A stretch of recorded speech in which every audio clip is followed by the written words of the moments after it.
Viewers, hope you all are doing well.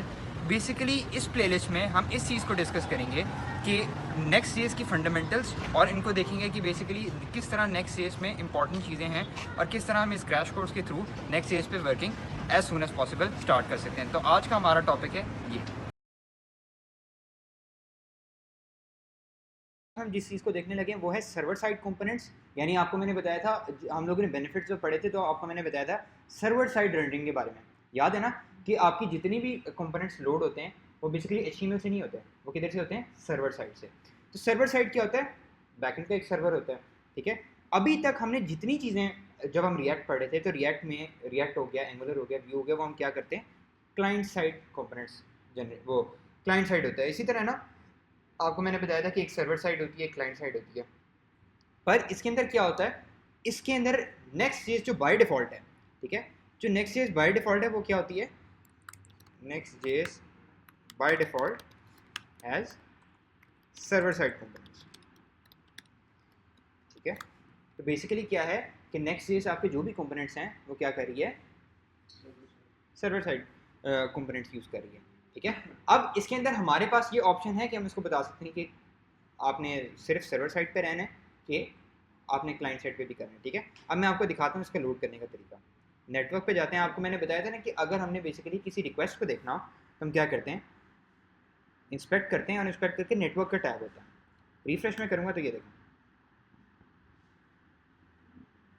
ठीक है, इसमें वेब सॉकेट भी आ रहा है। वेब सॉकेट ऑल हमने यूज़ नहीं किया हुआ, ठीक है। तो बड़ी चीज़ें इसके अंदर आ रही हैं। अगर मैं स्लैश इसको करूँ तो ये देखें, नज़र आ रहा है आपको कंपैरेटिवली डिफरेंस? आपके जो रिसोर्सेज हैं वो कम यूज़ हो रहे हैं, ठीक है। और अगर मैं इस पर आऊँ, ये कितने यूज़ कर रहा है? 2.1/29, और आपकी बिल्कुल बहुत मिनिमम आपका यूज़ हो रहा है। जबकि अगर इस पर आए,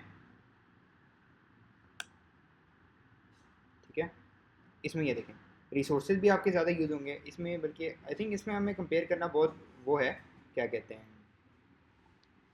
आई थिंक इसमें कंपेयर करना ज़्यादा बेहतर नहीं है। बट पॉइंट ये है कि basically next is comparatively faster है। अच्छा, रेंडरिंग क्या चीज़ है कि सर्वर साइड रेंडरिंग हमारी जो कंपोनेंट हमारे सर्वर से आ रहे होते हैं ना, सर्वर से बेसिकली लोड होकर हमारे पास कंटेंट आ रहा है, वो क्या है? सर्वर साइड रेंडरिंग, और वो कंपैरेटिवली ज़्यादा फास्ट है, ठीक है। इसी वजह से आपको कंपैरेटिवली डिफरेंस नज़र आ रहा है कि आपकी लोडिंग और सारा कुछ आपका कंपैरेटिवली फास्ट हो रहा है, ठीक है। कंपैरेटिवली वो फास्ट हो रहा है, और अगर उसके बाद देखा जाए आपकी क्या कहते हैं, वो चीज़ें फास्ट होना शुरू हो गई हैं। और अगर हम देखें कि क्लाइंट साइड पे हमारा क्या था?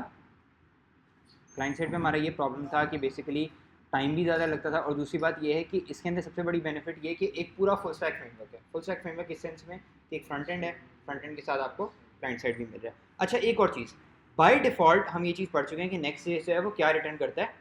आपकी परफॉर्मेंस को मैनेज करने के लिए सारे ही कंपोनेंट्स को सर्वर साइड रखता है, ठीक है। पर अगर हमें किसी कंपोनेंट को क्लाइंट साइड दिखाना हो, कोई ऐसा कंपोनेंट जो हम चाहते हैं सिर्फ क्लाइंट साइड हो, तो उसके लिए हमें स्टूडेंट्स क्या करना पड़ेगा? ऊपर जाके सबसे टॉप पे, यानी सारी इंपोर्ट से टॉप पे जाके लिखना पड़ेगा यूज़, ठीक है।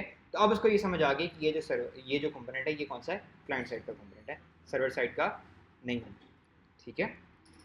तो ये बेसिकली हमारा कॉन्सेप्ट था सर्वर साइड रेंडरिंग का। और ठीक है, अब बाकी आई वुड सजेस्ट कि ये जो डॉक्यूमेंटेशन लिखी हुई है ना, डॉक्यूमेंटेशन को भी आप पढ़ें, क्योंकि डॉक्यूमेंटेशन पढ़ने से चीज़ें बहुत क्लियर होंगी, ठीक है।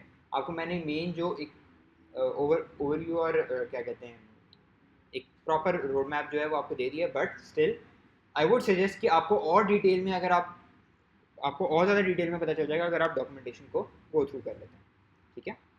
तो बेसिकली ये हमारा टॉपिक था। अब नेक्स्ट टॉपिक में मिलते हैं, तब तक के लिए टेक केयर है।